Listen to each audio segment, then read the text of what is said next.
मैं एक काली सच्चाई दिखाना चाहूँगा सबको कि लोग कहते हैं बिहार ये है वो है ये। बिहार बहुत बढ़िया जगह है, लेकिन वहाँ के जो नेता हैं उन्होंने ख़राब कर रखा है। पहले आप एक वीडियो देखो। पर कैपिटा इनकम जो है बिहार में वो 54,000 रुपये है। भारत में ही 2.25 लाख हो रही है। और भारत के जो अमीर राज्य हैं वो भारत के औसत से ही कई गुना पर बैठे हैं, और बिहार भारत के औसत से 1/3 से भी नीचे पर बैठा हुआ है।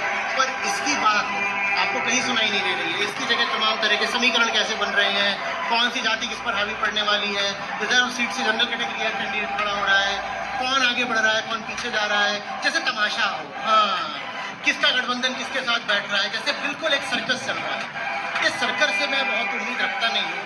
जो असली मुद्दे हैं वो महत्व के होते हैं, पर उन असली मुद्दों को कोई उठा नहीं रहा है। 70% आबादी आज भी वहाँ खेती में लगी हुई है। वो कंट्रीब्यूट करते हैं 20% पूरे जो राजस्व है, ग्रॉस डोमेस्टिक जो स्टेट प्रोडक्ट है उसको वो 20% देते हैं।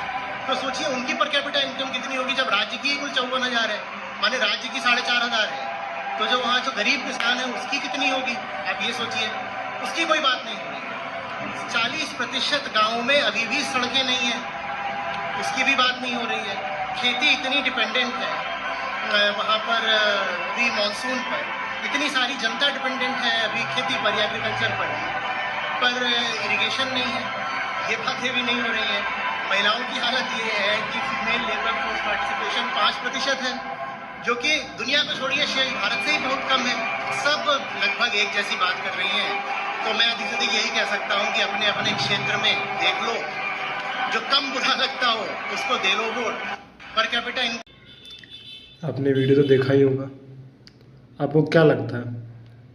उसी हिसाब से मैं तो ये कहूँगा कि सोच समझ के जिसको भी वोट देना आप वोट दो। मैं नहीं कह रहा कि किसी को दो वोट, आप जिसको देना चाहे जिसको दो, लेकिन सोच समझ के तो दे दो कि देना किसको है।